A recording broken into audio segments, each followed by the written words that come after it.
Shall we start?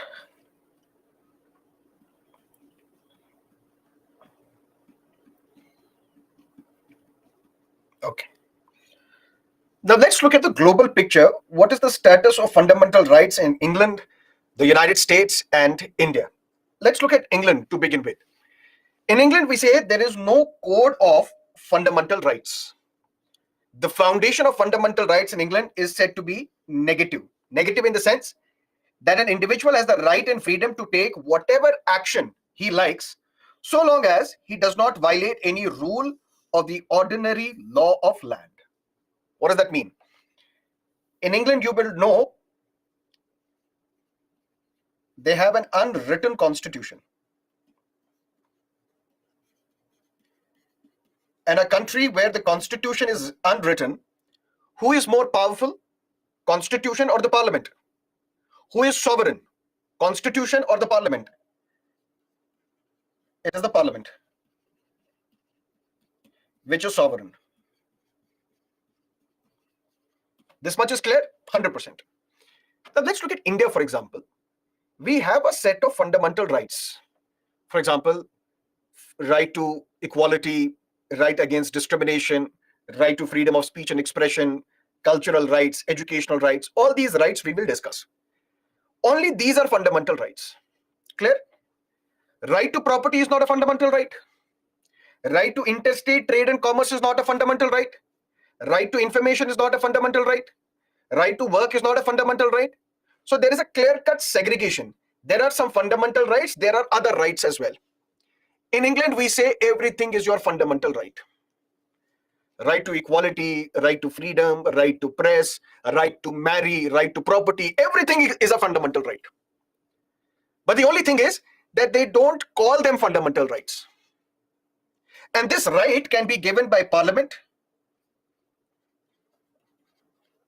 Parliament can snatch these rights as well. In India, Parliament cannot snatch these fundamental rights. Those fundamental rights which are part of the basic structure of the Constitution. For example, the right to property previously was a fundamental right. It was deleted as a fundamental right in 1978. And I will tell you in directive principles what was the need to delete a right to property as a fundamental right. But be that as it may, there is a limitation on the powers of the Parliament. Parliament cannot delete those fundamental rights which are part of the basic structure. But there is no limitation on the power of the Parliament in Britain because they have an unwritten constitution, and in an unwritten constitution, Parliament can do anything except convert a man into a woman and a woman into a man. Let's say, for example, right to marry. Is right to marry a right in Britain? Yes. But if the British Parliament would explicitly state that same-sex marriage is not constitutional, same-sex marriage is not allowed, then same-sex marriage is not a fundamental right in Britain. Everything else becomes a fundamental right. That means in Britain, we can say that there is no code of fundamental rights. There is no segregation that some rights are fundamental, some rights are constitutional, some rights are statutory. Everything becomes your right. An individual in Britain can do anything. And anything that he does, whether it is to write a novel, to make a movie, to publish a song, to marry, everything becomes a fundamental right, except that which the law of Britain has explicitly prohibited. You cannot murder somebody and claim it as your right because a right to murder is not a right given by the British Parliament. You cannot indulge in theft because that is not a right given to you by the British Parliament. Everything else becomes your fundamental right. And in Britain, we say courts have the fullest power to protect the individual against the executive tyranny. But the courts are powerless as against legislative aggression upon fundamental rights. What does that mean? Listen to me carefully. For example, you have a right to make a movie. In Britain, for example, you have a right to make a movie. How can we say this is your right? Because British Parliament has not explicitly stated that you can't make a movie. If the British Parliament has not said explicitly, clearly that you don't have right to make a movie, which means this is your right. Because in Britain, you can do anything except those things which the British Parliament has prohibited you from doing. If the British Parliament has not prohibited you from making a movie, that means right to make a movie becomes your right. What if executive? For example, the police in Britain. I'm making a movie in Britain, but the police comes and arrests me. Why have you made this movie? I will go to the court. My lord, my right has been violated. I said, what right? Right to make a movie. How do you say that is your right? Because the British Parliament has not explicitly said that you don't have the right to make a movie, which makes right to making a movie my fundamental right. And the police has arbitrarily arrested me for making a movie. The court will set me free.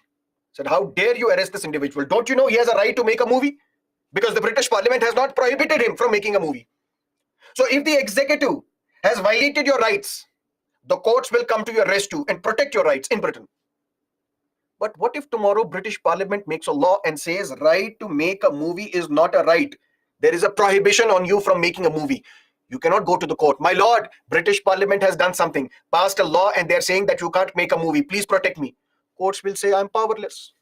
What can I do? British Parliament can do anything except convert a man into a woman and a woman into a man. British Parliament is sovereign. In an unwritten constitution, it is the Parliament which is sovereign, which is supreme. If the Parliament has said you don't have the right to make a movie, we are helpless. That means the British courts will protect an individual if executive has violated your rights, if the police has violated your rights, if the government has violated your rights. But the courts are helpless, powerless if these rights are snatched by the Parliament, if the legislature is snatching your rights. So long story short, we can say in Britain there is no fundamental right which is binding on the legislature in England. British Parliament can do anything. Give you the right to life, snatch your right to life as well. Give you freedom of speech and expression, snatch this right as well. Give you the right to make a movie, snatch this right as well. Give you the right to have a same-sex marriage, repeal this right as well. There is no right which is binding on the Parliament in Britain, because in Britain, Parliament is sovereign, Parliament is supreme.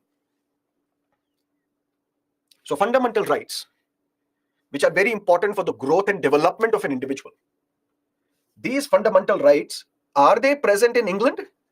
We say in England there is no such thing as fundamental rights because they do not divide rights into fundamental rights, constitutional rights, other statutory rights. So that means we say the foundation of individual liberty in Britain is said to be negative. That means an individual has the liberty, has the freedom to do anything except what the legislature has prohibited. So you can do anything that the legislature has allowed you to do or not prohibited you from doing, and you can claim that all these are your rights. And if the executive, if the government, if the police is violating these rights, you can go to the court, courts will come to your rescue. But what if these rights are snatched by the legislature in England? The courts are helpless, powerless to come to your rescue because there is nothing binding on the British Parliament. Because British Parliament is sovereign, it can do anything. But when we contrast this with, you can look at the slide, there is no law in England which Parliament cannot change. That's why D. Lolme said the British Parliament can do everything except make a woman a man and a man a woman. In short, there is no right which may be said to be fundamental in the strictest sense of the term. There is no right which cannot be snatched by the British Parliament. But when it comes to the United States of America, the framers of the US Constitution, because in England, courts will protect you against the actions of the executive, against the illogical actions of the executive, against the arbitrary actions of the executive. But the courts in Britain are helpless against the legislature. But the framers of the US Constitution, which is the oldest federal constitution of the world, written constitution, the framers of the US Constitution, they wanted to protect the citizens of US from the onslaught of executive as well as the onslaught of legislature. And that is why they have something known as the Bill of Rights, a list of fundamental rights, which they call Bill of Rights. Freedom of press is explicitly mentioned in the US Constitution. And what is that freedom of press? Which means freedom from censorship. Freedom from censorship in the sense, when emergency was imposed in India in 1975, when Srimati Indira Gandhi was the Prime Minister, any newspaper, if it was to be published, first the news items were shared with the government. Government, these are the news items that we need to publish. The government officials would look at these news items. Any line which was critical of the government was deleted, and then this copy was given to the newspapers. Now you can publish it. That is what we call censorship. That means restrictions on the press, what you can publish, what you cannot publish, what you can type, what you cannot type. This cannot happen in United States because they have freedom of press, which means freedom from censorship, which means whatever they want to publish, they can publish. That is their fundamental right. And the framers of the US Constitution said these Bill of Rights are equally binding on the legislature as well as the executive. If this freedom of press is violated by the executive, the courts will come to your rescue and protect your fundamental rights. What if tomorrow US Congress, US Parliament wants to snatch this right? The courts will come to your rescue and say, how dare you snatch this right? Because this is part of their Bill of Rights. This is fundamental to the citizens of United States. Which means in the United States, they have a concept of judicial supremacy as against parliamentary supremacy. Which means any law which is passed by the US Congress, US Parliament, if it violates these Bill of Rights, if it violates these fundamental rights, you can go to the court and the court will come to your rescue.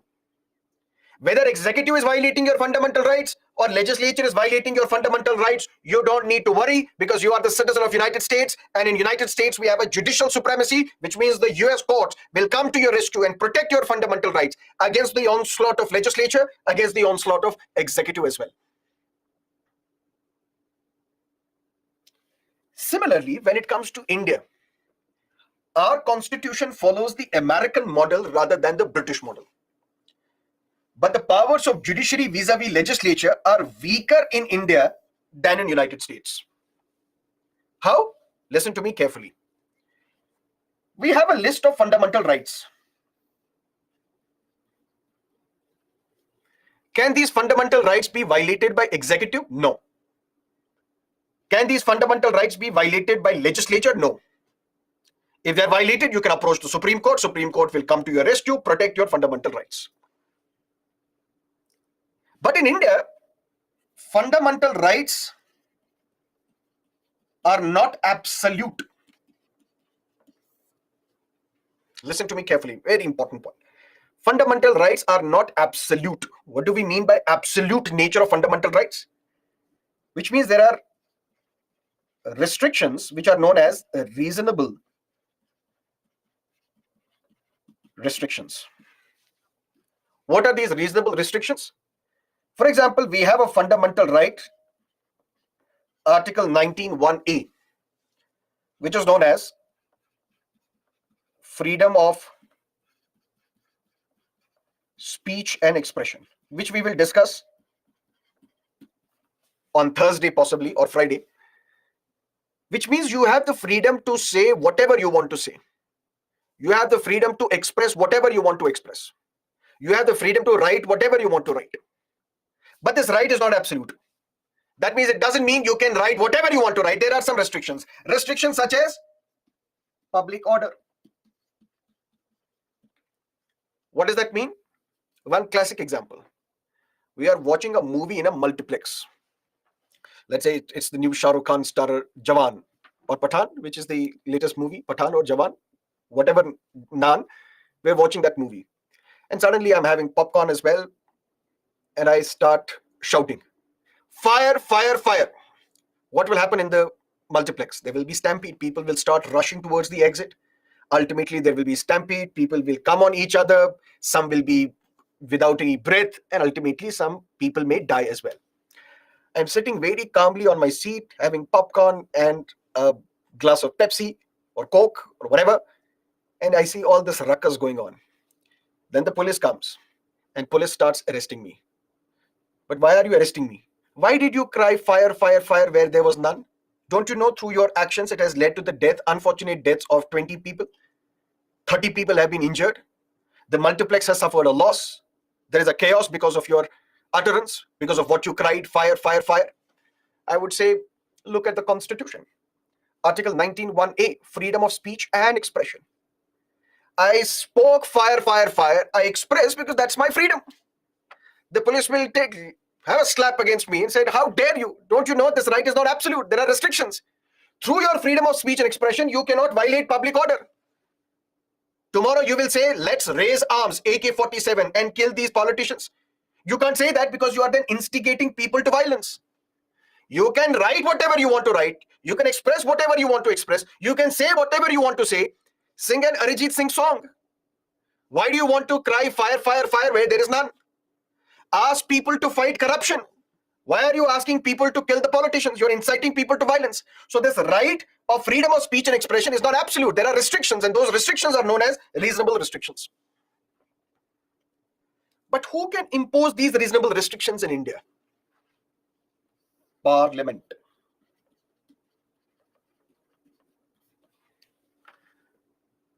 Initially, when the constitution was enacted, there were 4 grounds on the basis of which your freedom of speech and expression can be restricted, which we will discuss later. 4 additional grounds were mentioned when the parliament amended the constitution. That means 4 additional reasonable restrictions were imposed on your fundamental rights. By whom? By the parliament. But in United States, if there is a restriction on your Bill of Rights, if there is a restriction on your fundamental rights, those restrictions cannot be imposed by the parliament. Those restrictions can be imposed by judiciary.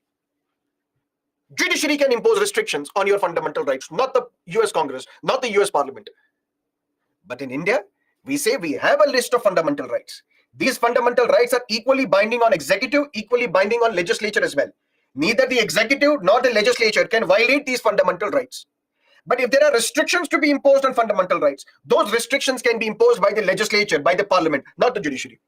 But in US, it's the reverse. Restrictions on your fundamental rights can be imposed by judiciary, not by the parliament. That is why we say in India, the powers of judiciary vis-a-vis, with respect to legislature, are weaker in India than the United States. And that is why this paragraph, while the declarations in the American Bill of Rights are absolute, that means the freedom of speech and expression in United States is absolute. Say whatever you want to say. They can even burn their national flag. They can even use their national flag as an undergarment, which is something that cannot happen in India. Because if you do that, you will be punished for violating the Protection of National Honor Act. So that means the Bill of Rights are absolute in United States. And the power of the state to impose restrictions upon these fundamental rights have to be evolved by the judiciary. The judiciary can evolve these restrictions, can impose these restrictions.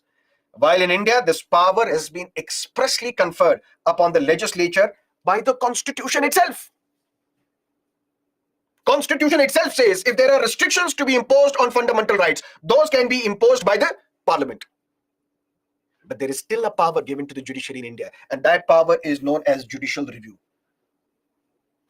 So Constitution, listen to me carefully, Constitution has given the power to the Parliament of India that you can impose reasonable restrictions on fundamental rights.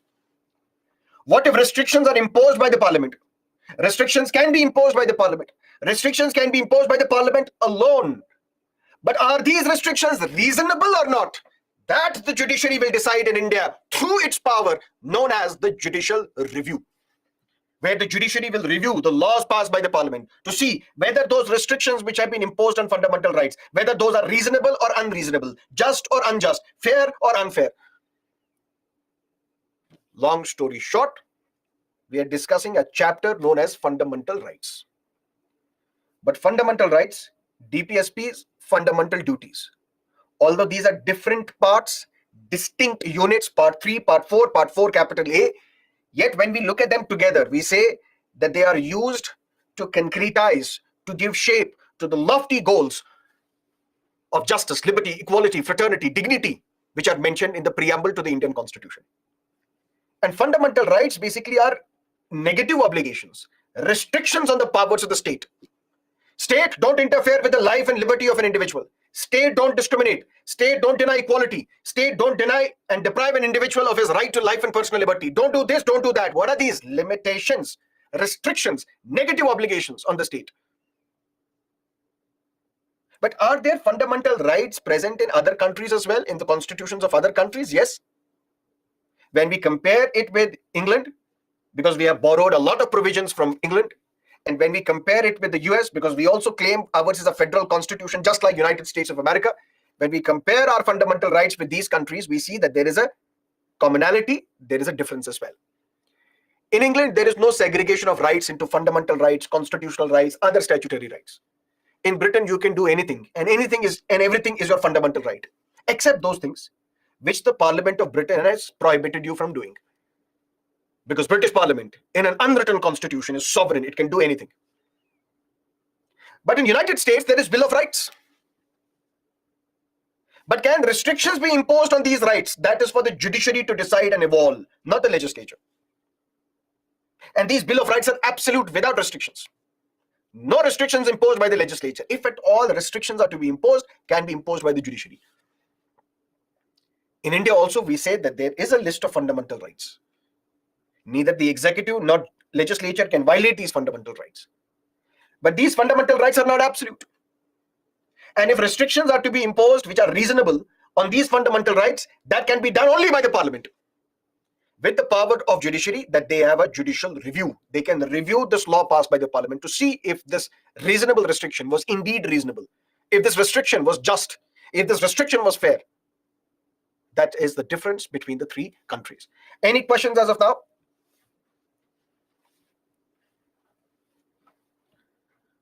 What is a convention? Convention is an unwritten rule, not mentioned anywhere, but something that we follow. So why is it that some rights are exclusively available to citizens but not to aliens? We will discuss that today. No question, crystal clear, all clear.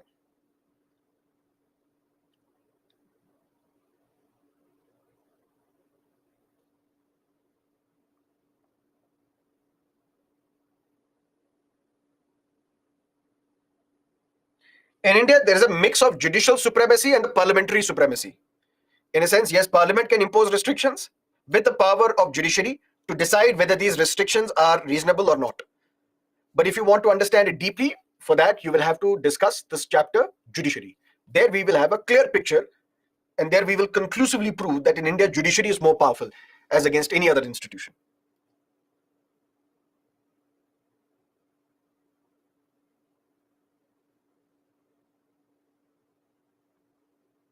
Why it is different for armed forces and paramilitary forces?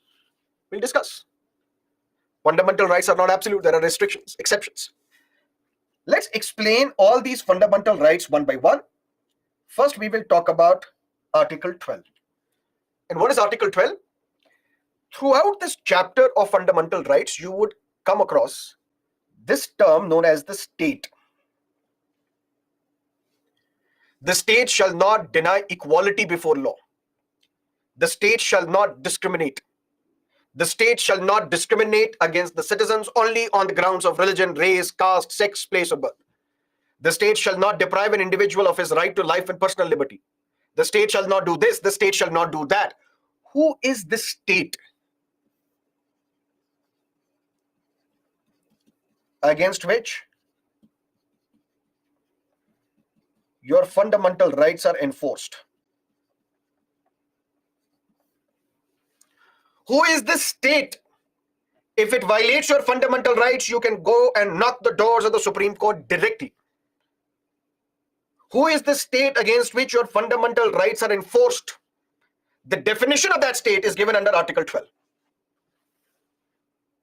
And Article 12 talks about the state includes, so that you are not confused with that, is this the state of Karnataka or is this the state of Madhya Pradesh or is this some other state? What is this term state which is mentioned in the fundamental rights chapter against which your fundamental rights are enforced? Which means if this state is violating your fundamental rights, you can drag the state to the court. Article 12 says the state includes the government and parliament of India. Which means if the prime minister and his ministers and the members of the bureaucracy who are part of the government, if the parliament, which is Lok Sabha, Rajya Sabha, president, if they violate your fundamental rights, drag them to the court. State also includes the government and legislature of all the states in India. Whether it is the chief minister of Karnataka or the legislative assembly of Karnataka, whether it is the chief minister, the government, the bureaucrats of UP led by the Yogi, or it is the legislature of Uttar Pradesh which is violating your fundamental rights, drag them to the court. Or all the local authorities, even if it's a Panchayati Raj institution, even it's a municipality, it is also under this definition state. If they violate your fundamental rights, drag them to the court. But the Constitution under Article 12 talks about something else. It talks about other authorities within the territory of India or under the control of the government of India. Article 12 talks about the definition of state. State in the sense, Constitution says throughout this chapter of fundamental rights, state cannot do this, state cannot do that, state can do this, state cannot do that. Who is the state which cannot interfere with your liberty, which cannot snatch your fundamental rights. Article 12 explains that in the definition of state, saying state means government of India and parliament of India, government of state and legislature of the state, local authorities, panchayati raj institutions, municipalities. Article 12 also says other authorities within the territory of India or under the control of the government of India. Which are these other authorities? Not mentioned in the constitution. But who is the final interpreter of the constitution?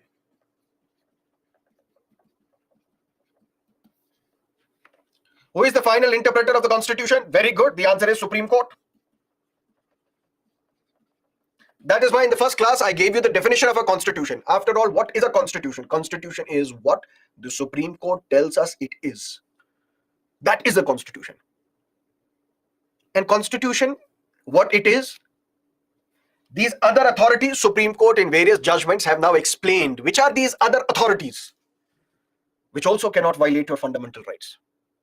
Because constitution says under Article 12, state includes the government of India, parliament of India, government of state, legislature of state, local authorities, panchayati raj and municipalities, and other authorities. Which are these other authorities? Supreme Court says, number one, that authority whose financial resources, where the state is the chief funding source, that means the entire share capital is held by the government.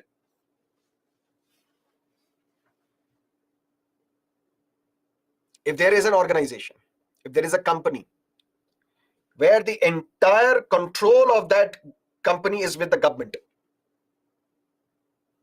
where the financial resources of the government are given to that entity. State Bank of India is a state. Reserve Bank of India is a state. Life Insurance Corporation of India is a state. Why? Because the principal source of funding for these institutions is the government. Majority stake in these organizations is with the government. It is a state. Which means even State Bank of India cannot violate your fundamental rights. Life Insurance Corporation cannot violate your fundamental rights. Reserve Bank of India cannot violate your fundamental rights. Or other authority means deep and pervasive control of the state. Where the state has deep control over such institutions. For example, Food Corporation of India, where the state has deep control. For example, the railways, where the state has deep control over railways. In fact, the state, we can say, enjoys some sort of control over railways, that it operates railways throughout the country. It is also a state, and the state cannot violate your fundamental rights. The functional character being governmental in its essence, meaning thereby that its functions have public importance and are of governmental character. What is the role of the government? To provide electricity to the people. What is the role of government? To provide healthcare facilities to the people. So government hospitals come under state. The electricity boards come under state. The pollution control boards come under state. All these entities whose primary function is governmental in character, they are also within the definition of the state. A department of the government which is transferred to a corporation. For example, previously, we used to have Doordarshan, All India Radio. We still have, but those were government departments. One government department was Doordarshan. One government department was All India Radio. Later on, both these entities, Doordarshan as well as All India Radio, they were transferred to a corporation, and that corporation was known as Prasar Bharati. Prasar Bharati Corporation. Prasar Bharati becomes a state. Our public sector undertakings become a state. Steel Authority of India Limited, Coal India, all these are public sector undertakings where the state is the chief source of funding, or the state controls the majority of the stake. All these are states. Or the state enjoys monopoly status. Any entity which enjoys monopoly status becomes a state. Monopoly in the sense, Indian Railways. Can any other entity run railways in India? No. Department of Atomic Energy. Only this department has the power, has the monopoly, complete control over atomic resources in India. Can a private entity in India make an atomic bomb? No. Can a private startup in India manufacture a nuclear weapon? No, because this is the monopoly of the state. All those entities which deal with manufacturing these atomic bombs or hydrogen bombs or these nuclear weapons, they come under state, and the state cannot violate your fundamental rights. This is the only thing that you should keep in mind, because after that it becomes so technical that you would be confused. After that it becomes so technical that you will become the lawyer of the Supreme Court, which ultimately is of no value whatsoever. For example, BCCI, Board of Control for Cricket in India. The Indian cricket team is basically not an Indian cricket team. It is the cricket team of BCCI, Board of Control for Cricket in India. And it enjoys a monopoly status. Monopoly status in the sense, can any other organization in India select an Indian cricket team except BCCI? No. Can any other entity in India organize official matches in India other than BCCI? No. Can any other entity operate or start a league such as the Indian Premier League in India except the BCCI? Yes and no. Yes in the sense no. No in the sense there was a time when Zee launched its own Premier League, which was even before the Indian Premier League was started in 2007 or 8. In fact, matter went to the court. Zee Telefilms versus BCCI. BCCI had to award contract to broadcasters who would broadcast Indian cricket matches or those matches which will be played in India. Zee Telefilms was also a bidder. Zee Sports. Star was also a bidder. Other channels were also bidders. They wanted to bid for the broadcast rights. Ultimately, Zee lost this bid. Zee approached the court and said BCCI has violated equality principle, justice principle, which is violative of fundamental rights. And as such, we're taking BCCI to the court. Now, the principal thing that the court had to decide now was to see if the BCCI is a state or not. Because in all this definition, what if tomorrow Byju's as an entity violates your fundamental rights? I have the freedom of speech and expression, you will claim. But I will mute you. I will not let you ask the question. I will block your questions. Can you claim that my freedom of speech and expression has been violated? Yes, you can. But can you approach the Supreme Court for that? No. Why? Because Byju's is not a state within the meaning of Article 12. Only the state, if it violates your fundamental rights, you can drag the state to the court. Others can violate your fundamental rights. For example, this is the government property or government accommodation. For example, now the government has to give this accommodation to the people so that people can stay. Can the government say that this accommodation is available only for those who are Hindus? No, because the state is then discriminating on the grounds of religion, which the state cannot do. But if this is not the government accommodation, this is my accommodation. This is my private property. Can I say that I want to rent this property only to Hindus and not Muslims? I can do that. Am I discriminating on the grounds of religion? Yes, I am. But am I violating your fundamental rights? No, because I am not a state. If the state is violating your fundamental rights, you can drag the state to the court. Others, you cannot. Now, if BCCI has violated fundamental rights, first thing that the court had to decide was whether BCCI is a state or not. Because what is a state? Government of India, Parliament of India. Government of state, legislature of state. Panchayati Raj institutions. Indian embassies outside India as well. Or other authorities. Which are these other authorities? One such other authority is an entity which enjoys a monopoly status. Zee Telefilm said, BCCI enjoys monopoly. That means it's a state. And as a state, it cannot violate fundamental rights. But BCCI convinced the judiciary. BCCI convinced the judiciary by saying that although we enjoy monopoly status, but this monopoly status is not conferred by the state. If railways enjoy monopoly status, that status is conferred to railways by the state. The state has not conferred monopoly on BCCI. So when the state has not conferred monopoly on BCCI, BCCI is not a state within the meaning of Article 12. And as such, BCCI is not a state within the meaning of Article 12, under Article 12 of the Constitution.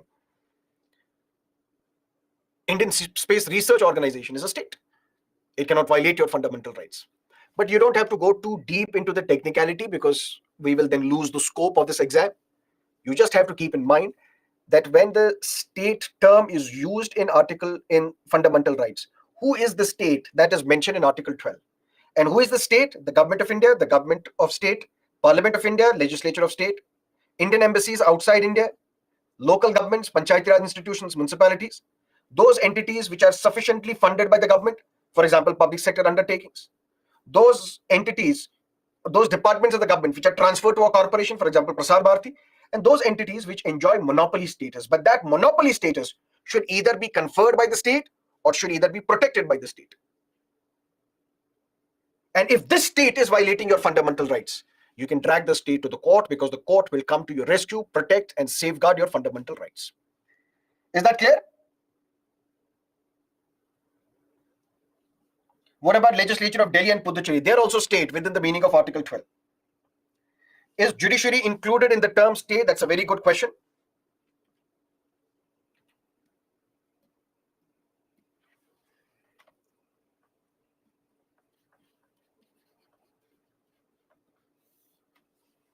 Listen to me carefully.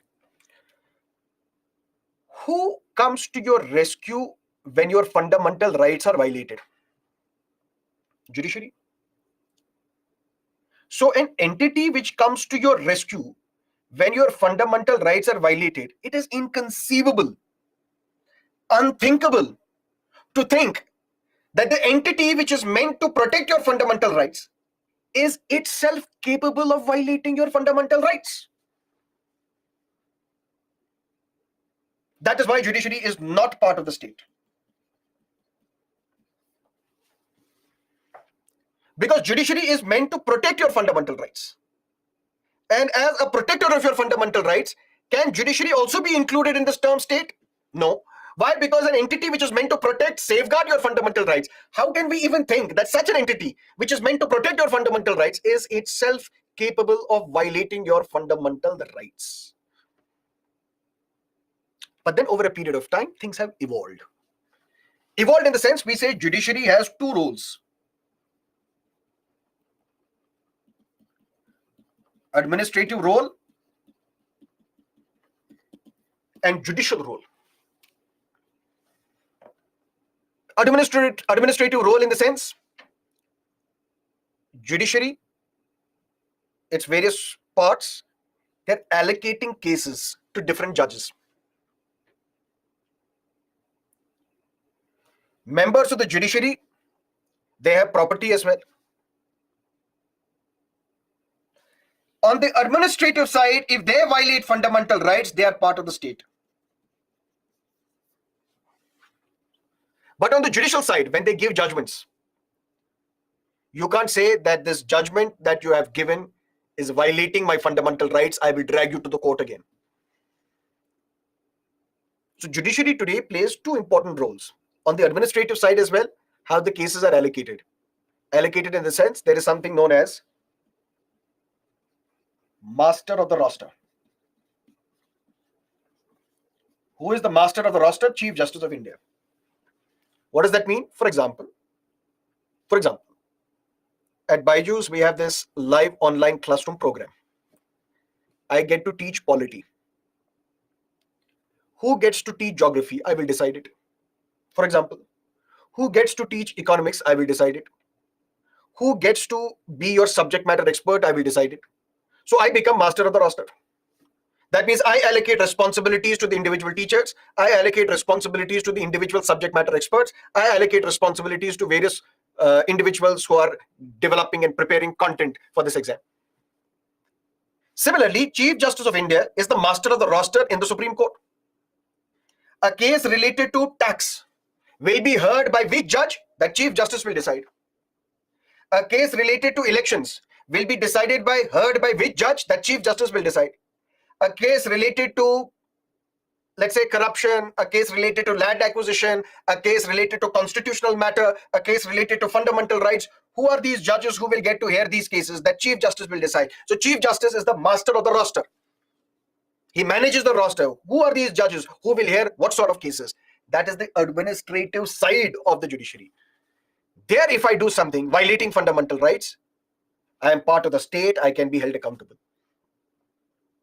But when I'm really hearing a case, I'm giving a judgment in Article 370 case, or in citizenship amendment case, or in EWS reservation case, I am not under the state because I am incapable of violating your rights, because I'm meant to protect your fundamental rights. That is why we say judiciary is not part of the state. But only on the administrative side, judiciary is part of the state. Is that clear?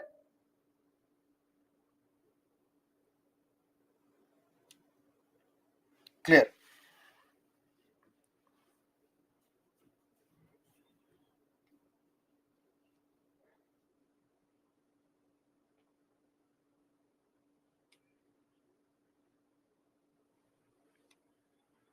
Okay.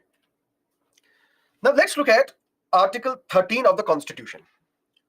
Laws inconsistent with or in derogation of the fundamental rights. There are 4 clauses under Article 13. Clause 1, 2, 3, 4. We'll discuss all the clauses, but you don't have to remember it clause by clause. Just understand the concept. What is Article 13? Article 13, Clause 1. All laws in force in the territory of India immediately before the commencement of the Constitution, insofar as they are inconsistent with the provisions of this part, shall, to the extent of such inconsistency, be void. What does that mean? I'll give you an example. When was the Constitution enacted? 26th January 1950. Because it was on this date that this chapter, Fundamental Rights, under Part 3 of the Constitution also got enforced. But when the Constitution was implemented, even before the Constitution was implemented, there were some laws which were already present. For example, Criminal Procedure Code. For example, Civil Procedure Code. For example, Indian Penal Code.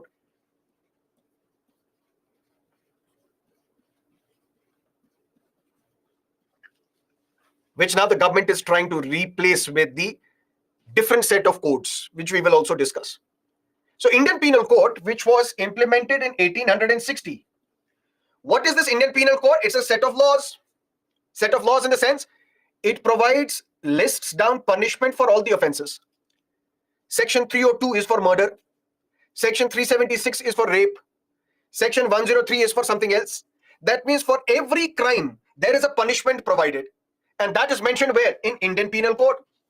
But what is Indian Penal Code? It is a law which was in force in the territory of India immediately before the commencement of the Constitution. Now, once the Constitution has been enacted, once this chapter, Fundamental Rights, has been provided, once all these fundamental rights under Part 3 have been provided, whether these laws will continue after 26 January 1950 as well or not. That's what Article 13, Clause 1 says. If there is a law which was in force in the territory of India immediately before the commencement of the Constitution, and now the Constitution has been enacted, once fundamental rights have been provided, can these laws continue after 26 January as well? Yes, if these laws are in agreement with fundamental rights. But if these laws violate fundamental rights, those laws cannot continue. And this is where we talk about a concept known as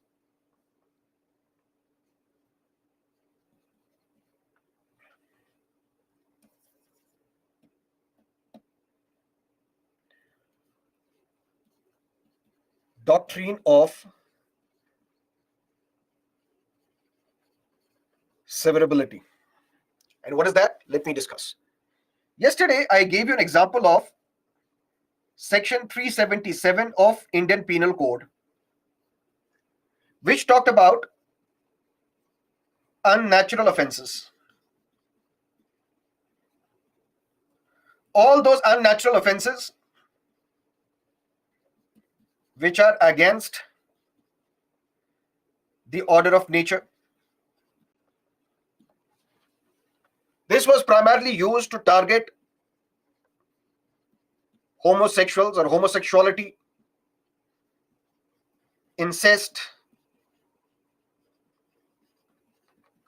bestiality, for example. Homosexuality, sex between men and men, sex between women and women, what is primarily known as the members belonging to LGBTQ community. It's an unnatural offense, or it was considered as unnatural offense against the order of nature, because that's not how the nature has created you. That's what the previous logic was. Incest, brother having sex with sister, mother having sex with son, father having sex with daughter, incestuous relationship. And this is no wonder that in European societies now incest is at its peak. It's considered against the order of nature because that's not how you do it. Bestiality, sex with animals, sex with dogs, donkeys, for example, horses, your pets. It is against the order of nature. It's a carnal intercourse against the order of nature, and as such, it is an offense. So this section 377 of Indian Penal Code, which was a law immediately prior to the commencement of the Constitution, can this law continue after the commencement of the Constitution? Yes. Yes, yes, yes. But the moment it violates fundamental rights, this law shall, to the extent of such inconsistency, be void.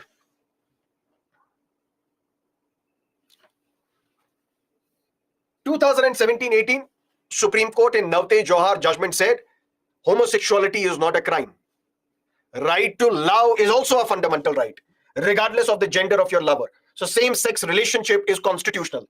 Why? Because this section 377, insofar as it criminalizes homosexuality, it violates some fundamental rights which are provided under Part 3 of the Constitution. For example, Article 14, which deals with equality. Article 15, which talks about non-discrimination on the grounds of sex, which includes sexual orientation. Article 21, which talks about right to life and dignity. All these fundamental rights are violated, which means the section 377 is not continuing. But do you know section 377 still exists? Why? Because incest is still a crime. Bestiality is still a crime. That means we say this is doctrine of severability. That means if there is a law which has 10 clauses, 10 sections, if only 5 clauses are violating fundamental rights, only these 5 clauses will be cut. Only these 5 clauses will not operate. The remaining 5 clauses will continue. That means you are severing, you are cutting only those clauses, only those parts which violate fundamental rights. Remaining sections continue, remaining laws continue. Which means section 377, if somebody would tell you has been declared unconstitutional, it is wrong. Section 377 was not declared unconstitutional. Section 377 was read down. And what is that read down or reading down of a particular law? One part of it is unconstitutional, remaining continues. So we are reading down this law to say homosexuality is not a crime, but bestiality is still a crime, incest is still a crime. That is what we call doctrine of severability, and that is Article 13, Clause 1. Long story short, this is 26 January 1950. This is when the Constitution was enacted. This is when the fundamental rights were provided. This is the set of fundamental rights provided. Prior to the commencement of the Constitution, there were various laws. Indian Penal Code, Criminal Procedure, Civil Procedure, so many other laws. Can these laws continue after the commencement of the Constitution as well? Yes, provided these laws are in agreement with the fundamental rights. The moment these laws violate fundamental rights, those laws will be declared unconstitutional. But that does not mean the entire law will be declared unconstitutional. To the extent of inconsistency, this is where doctrine of severability comes into picture. Only those aspects of those laws which violate fundamental rights, those aspects would be read down. The remaining laws can continue. It is not that section 377, which criminalized homosexuality, it was read down by the judiciary. That means the entire Indian Penal Code goes. No, the other Indian Penal Code parts, they continue. Only section 377 was read down. That is Article 13, Clause 1. All laws in force in the territory of India immediately before the commencement of the Constitution, insofar as they are inconsistent with the provisions of this part, shall, to the extent of such inconsistency, be void. That's Article 13, Clause 1. Any questions?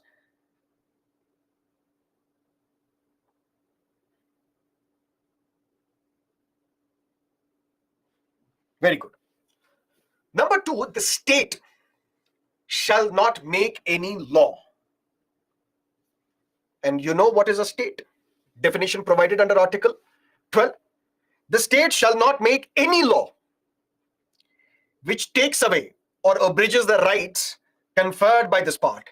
And any law made in contravention of this clause shall, to the extent of such contravention, be void.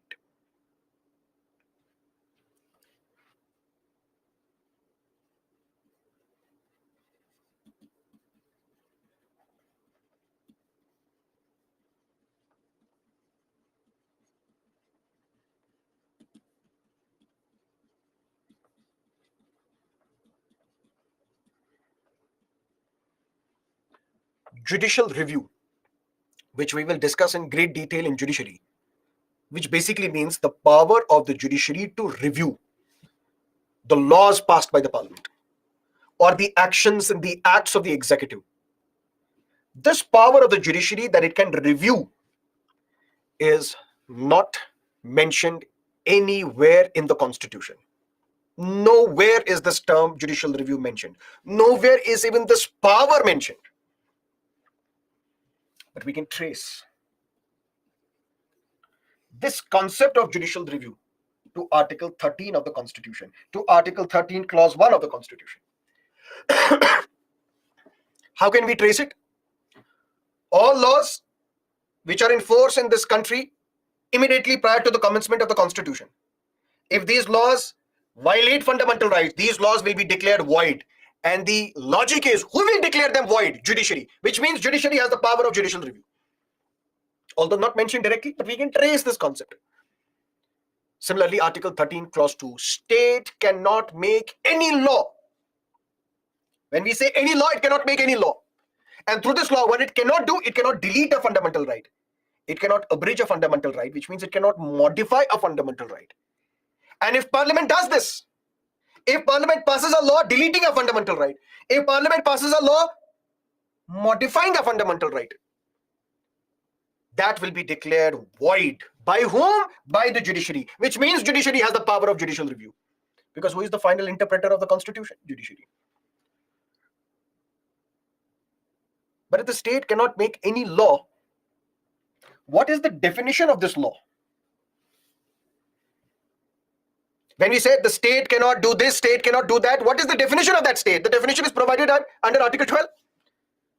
When we say the state cannot make any law, what is that law? That is provided under Article 13, Clause 3.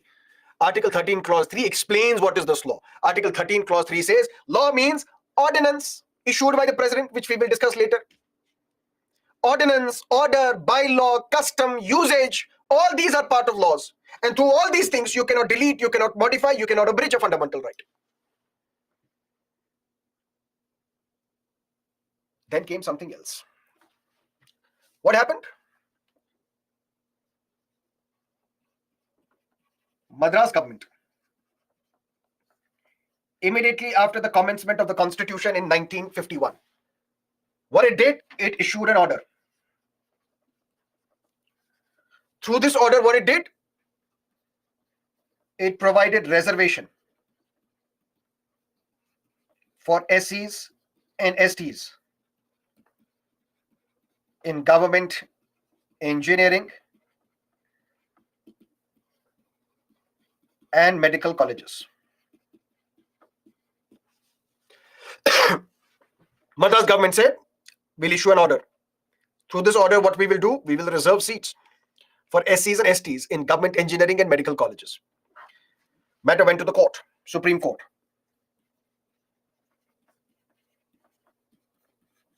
Champak Dorai Rajan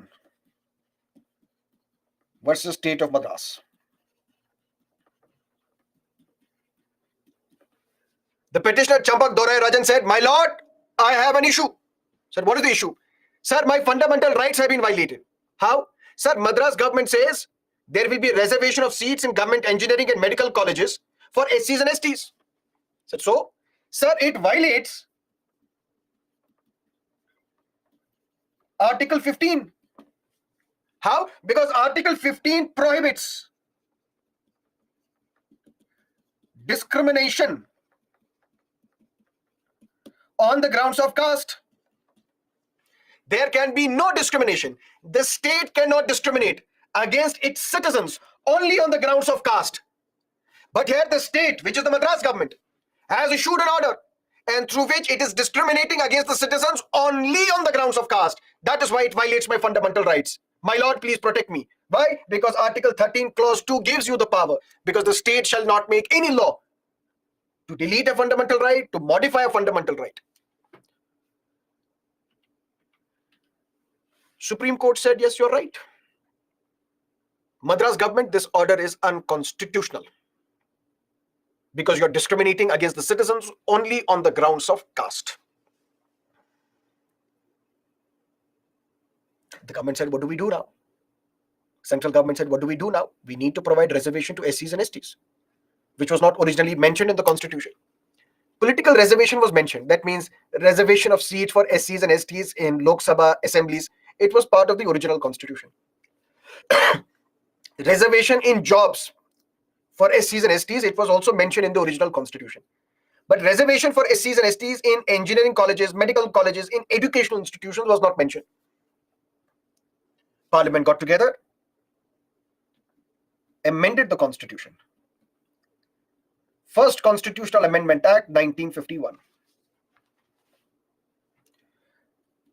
Article 15 was amended. Article 15, Clause 4 was added to the Constitution. And it is this Article 15, Clause 4, which provides for reservation for those who are socially and educationally backward in educational institutions. Matter went to the court again.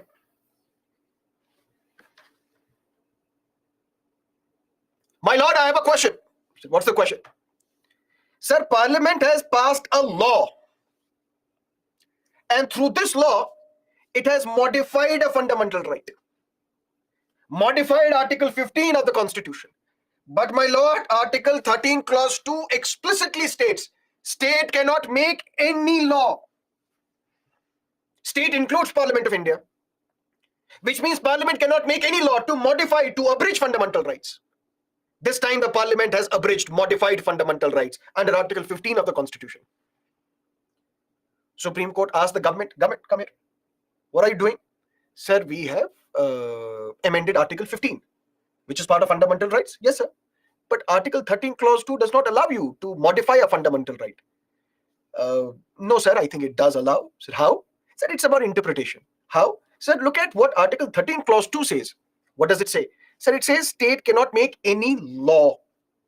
Sir, right, that's what you are doing. You have passed a law. Sir, law is different. Constitutional Amendment Act is different. Because the definition of what is a law is mentioned in Article 13, Clause 3 itself. Through an ordinary law, we cannot delete a fundamental right. Through an ordinary law, we cannot modify a fundamental right. That means through ordinance, through order, through bylaw, through rule, through regulation, through notification, through custom, through usage, we cannot modify, abridge, delete a fundamental right. But sir, please look at Article 13, Clause 3. Is there any mention of a Constitutional Amendment Act? Does the Constitution anywhere mention that law means Constitutional Amendment Act as well? That means even through Constitutional Amendment Act, you cannot delete, modify, abridge a fundamental right. It does not. That means Constitution has clearly differentiated between an ordinary law and a Constitutional Amendment Act. Through an ordinary law, we know we cannot delete, modify, abridge a fundamental right, but only through a Constitutional Amendment Act passed under Article 368. Because a Constitutional Amendment Act is passed under Article 368 of the Constitution. Through this, we can delete, modify, abridge a fundamental right. Because when Constitution says you cannot pass any law, the definition itself is given. But this definition does not include a Constitutional Amendment Act. That means through Constitutional Amendment Act, which is not a law, which is not an ordinary law, we can delete, modify, abridge fundamental right. Supreme Court said, yes, you are right. Law is different. That means all these are part of law. Through these, through ordinance, through bylaw, through custom, through usage, through notification, you cannot delete, modify, abridge a fundamental right. But Constitutional Amendment Act is different altogether. Through this, you can delete, modify, abridge a fundamental right. This case was known as Shankari Prasad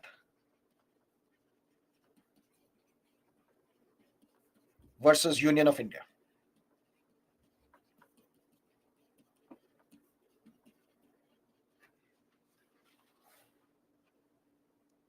A decade and a half later,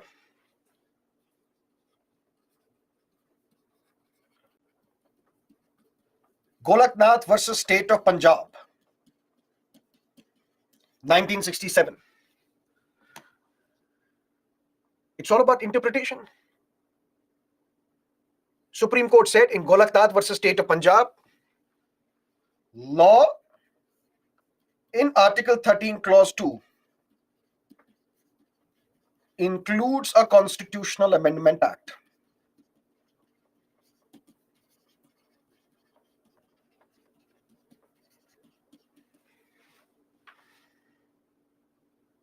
That means even through a Constitutional Amendment Act, you cannot delete, you cannot modify, you cannot abridge a fundamental right. The government asked the Supreme Court, but sir, in 1951, in Shankari Prasad case, you said law is different, Constitutional Amendment Act is different. Through an ordinary law, you cannot delete, modify, abridge a fundamental right. But through a Constitutional Amendment Act, you can delete, modify, abridge a fundamental right. Gorakhnath case, Supreme Court is saying, no, that's not the correct position. It's about interpretation. Sir, how can you say, even through a Constitutional Amendment Act, you cannot delete, modify, abridge a fundamental right? Supreme Court said, look at Article 13, Clause 2. State cannot pass any law. And when it is any law means rules, orders, bylaws, customs, usages, ordinances, Constitutional Amendment Acts as well. So through Constitutional Amendment Act also, you cannot delete, modify, abridge a fundamental right. Sir, what are you saying? I'm saying fundamental rights are beyond your amending powers. Don't you dare cast an evil eye on fundamental rights. Fundamental rights cannot be deleted, cannot be modified, cannot be abridged. You don't have that power.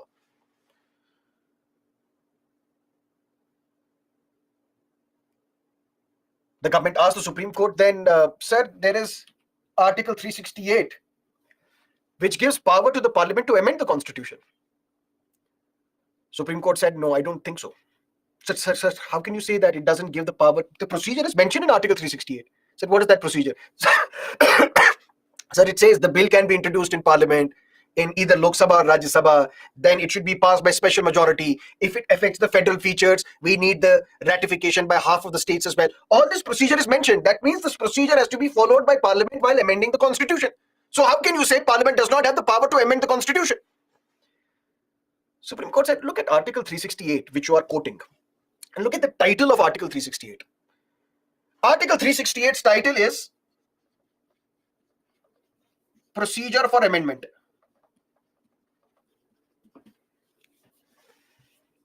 Procedure for Amendment.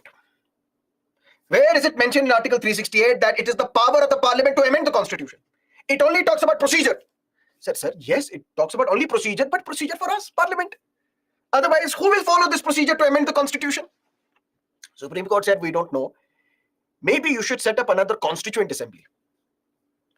Another Constituent Assembly, just like it was set up in 1946, which remained in force till 1949, which drafted the Constitution. You can set up a similar Constituent Assembly. And that Constituent Assembly will follow the procedure mentioned in Article 368 to amend the Constitution, to modify the Constitution. You don't have that power. You only have an ordinary legislative power. You can only pass ordinary laws. Constitution, once it is done, it is done. You can pass an ordinary law. You don't have the power to amend fundamental rights. Indira Gandhi was the Prime Minister. She got the Parliament together, said, let's amend the Constitution again. But Madam Gandhi, this will be challenged in the court. So what? We will defend it. Madam Gandhi, what will we do? Let's first amend Article 368. Why, ma'am? Because what did the Supreme Court say? That the title of Article 368 is Procedure for Amendment. Let's change the title of Article 368. How, ma'am? We will revisit this and we will call Article 368 with the title Power of Parliament.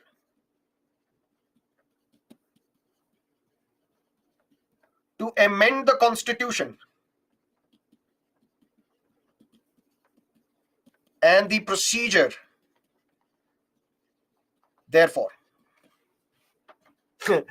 Supreme Court said you don't have the power to amend the Constitution because that is not mentioned in the title. We changed the title itself. Title says power of the Parliament to amend the Constitution and the procedure thereof. Madam, that's okay, but Article 13, which says state cannot pass any law to modify, delete, abridge fundamental rights. So don't worry, we will add a clause to Article 13. Madam, what would that clause be? Article 13, Clause 4, inserted by the 24th Constitutional Amendment Act 1971. Nothing in this article shall apply to any amendment of the Constitution made under Article 368. Nothing in this article, because in this article it is mentioned that Parliament cannot make any law to delete, modify, abridge a fundamental right. This will not apply. This restriction will not apply to the law made by the Parliament under Article 368. To the amendment of the Constitution made under Article 368. That means through a Constitutional Amendment Act, Parliament can delete, modify, abridge a fundamental right. Not through an ordinary law, but through a Constitutional Amendment Act. Even this was challenged before the court in a famous case, which we will discuss in great detail next week. Keshavananda Bharti versus State of Kerala, 1973. The Supreme Court said, yes, you are right. Law is different. Constitutional Amendment Act is different. Through an ordinary law, which is ordinance, act, rule, custom, usage, notification, regulation, through these you cannot delete, modify, abridge a fundamental right.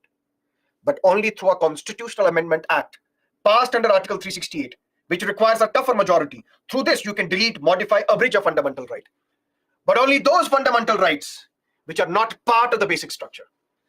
There are some fundamental rights which are part of the basic structure, which we will discuss later. Those you cannot even touch, modify, abridge, even using Article 368. So long story short, Article 12 talks about the definition of the state. That the state against which your fundamental rights are enforced. Which are these entities of the state? That's mentioned under Article 12. And Article 13 talks about 4 things. Number 1, when this constitution was enacted, when the chapter fundamental rights was provided, prior to that there may be laws which are enforced within the territory of India. If those laws are in agreement with fundamental rights, those laws will continue after the commencement of the constitution as well. But the moment these laws conflict with fundamental rights, are in contravention of fundamental rights, those laws will not continue. But only those clauses of that law which violate fundamental rights, the rest of the law will continue.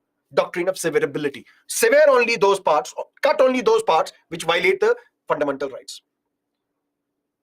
And Parliament has the power to modify a fundamental right, to abridge a fundamental right, to delete a fundamental right. But only those rights which are not part of the basic structure. But Parliament can do that only through a Constitutional Amendment Act passed under Article 368, not through an ordinary law, and clearly not through an ordinance, order, bylaw, custom, usage, rules, notifications, regulations, so on and so forth. That is Article 13 of the Constitution. Any questions as of now?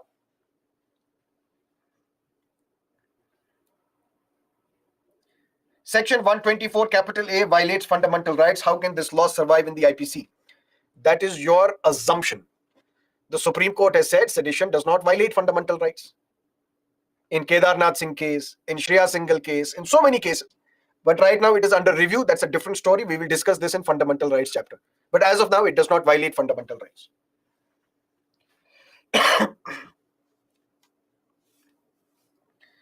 Section 377 is still enforced. Then this isn't contrary to the judgment of homosexuality, because incest is also the act of mutual consent.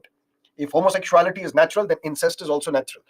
You may be right, but courts can only decide on matters which are presented to it. Clear? Nobody argued that even incest should be allowed. When no petitioner argued before the court that please allow incest as well, apart from homosexuality, how can Supreme Court randomly say that even incest is allowed? Although you're right, it involves consent. If in homosexuality there is consent of 2 parties, some people may find it horrible. How can you have a lesbian or gay relationship? But if 2 adults are in a consensual relationship, as a society, we should not interfere. Similarly, if brother and sister are in a consensual relationship, even if you find it horrible, as a society, we should not interfere because these are 2 adults in a consensual relationship. But bestiality can never be allowed. Why? Not that I am pro animals, but I'm pro consent. Animals cannot give consent. Or there is no way in which you can show animal giving consent. As long as consent is involved, everything is okay. Since animals cannot be seen to be showing consent, That's why bestiality should not be allowed. But sir, ordinance can be used to amend constitution in some cases. No case. No case, full stop. Ordinance can never be used to amend the constitution. Sir, if our constitutional rights are violated by government, then what we can do? You can approach the High Court, then you can approach the Supreme Court.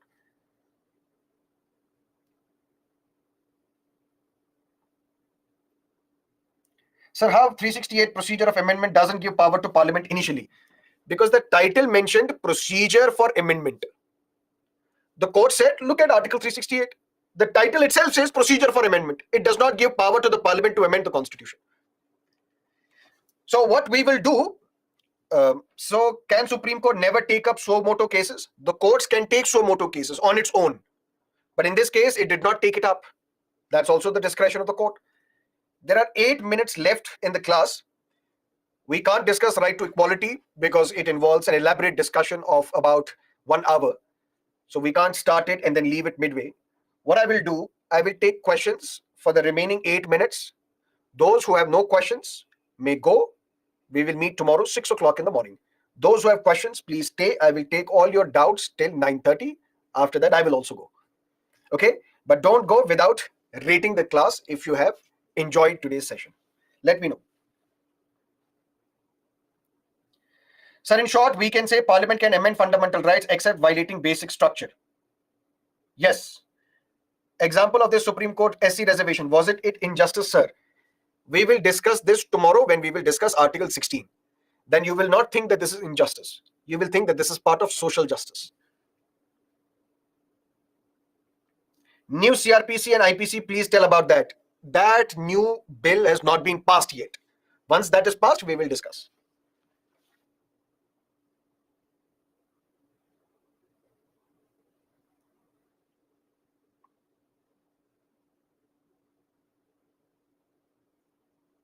Sir, please answer how Madam Gandhi amended Article 368. Madam Gandhi did not amend Article 368.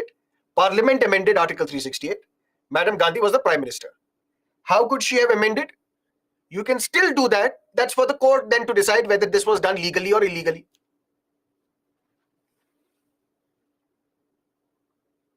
So does Parliament have the power to reverse the order of the Supreme Court? In some cases, yes. If the underlying condition of the judgment is altered. What is the underlying condition of the judgment? For example, Shabano. She was an old lady, more than 60, 70 years old. She was married to an advocate of the Madhya Pradesh High Court. But the husband fell in love with a younger woman and divorced Shabano. Shabano asked for maintenance. But according to the Islamic laws, maintenance could be provided only for 3 months, not for the entire life. She approached to Madhya Pradesh High Court. My lord, I have a doubt. I have a concern. So what's the concern? If my fellow Hindu sister is divorced, she gets maintenance for her entire life. But as a Muslim woman, I get maintenance only for 3 months. Is this not discrimination on the grounds of religion? Madhya Pradesh High Court said, you are right. Shabano's husband, ex-husband, you provide her maintenance for her entire life. Matter went to the Supreme Court. Supreme Court also said the same thing. Provide maintenance for the entire life, not only for 3 months. Then there was a lot of hue and cry amongst the custodians or so-called custodians of the Muslim faith, the clerics, the Molvis. They started protesting, and some of them approached Rajiv Gandhi as well. Rajiv Gandhi, a suave, good-looking gentleman prime minister, he listened to these individuals and ultimately passed a law in the parliament known as Muslim Women Protection of Rights on Divorce Act, 1985. The very logic given by the court was, since compensation is less, that is why this compensation cannot be satisfactory for this woman for her entire life. That is why you have to pay compensation for the entire life. This was the underlying judgment. Parliament in its law said, we will increase the compensation. The maintenance amount will be increased in such a manner that this amount lasts for the entire life. But this amount can be paid only for 3 months, according to the Muslim law, not for the entire life. So Parliament has the power to nullify the judgment of the Supreme Court only if the underlying condition is changed, is altered, is touched upon. Otherwise, no.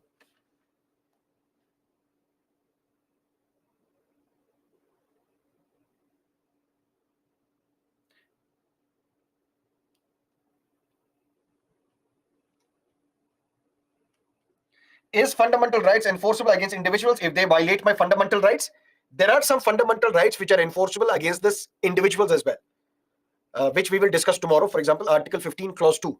No citizen shall be discriminated only on the grounds of religion, race, caste, sex, place of birth. That we will discuss tomorrow.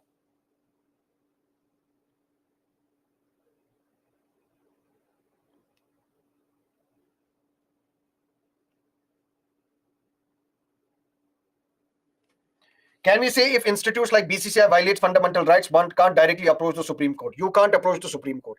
And clearly not on the grounds of violating fundamental rights, because BCCI is not a state. So where can we find the timetable schedule of the classes? On the app?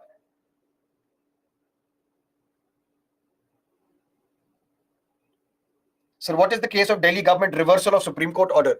That also we will discuss. I gave one example of Shahbano verdict of 1985. We'll discuss the Delhi case when we will talk about union territory. There we will discuss the Delhi case. So section 377 is partially struck down, which means section 377 is read down.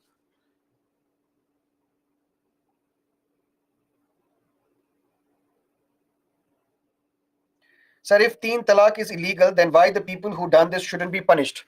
They are punished now, because we have a law passed in 2017 known as Muslim Women Protection of Rights on Marriage Act, according to which if the husband pronounces instant triple talaq, that's what we call teen talaq, instant triple talaq, it's a crime and the husband can be sentenced to 3 years in jail.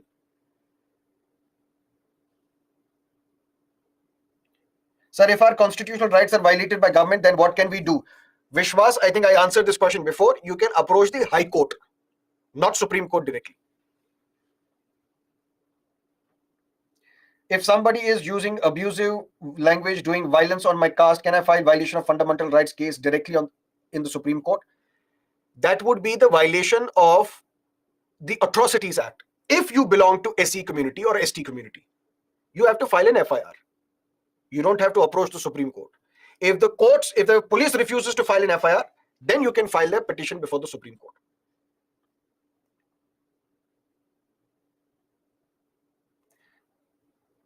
Sir, today mentioned Keshavananda Bhati case is different case which discussed earlier regarded for its preamble as part of the Constitution.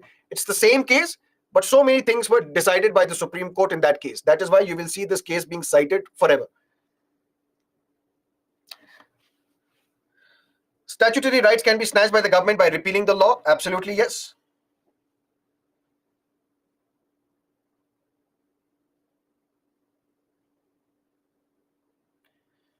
Okay, that is it for today. See you tomorrow, 6 o'clock in the morning. We'll discuss Articles 14 to 18, which deal with this category, right to equality. See you tomorrow. Till then, have a great time. Bye-bye.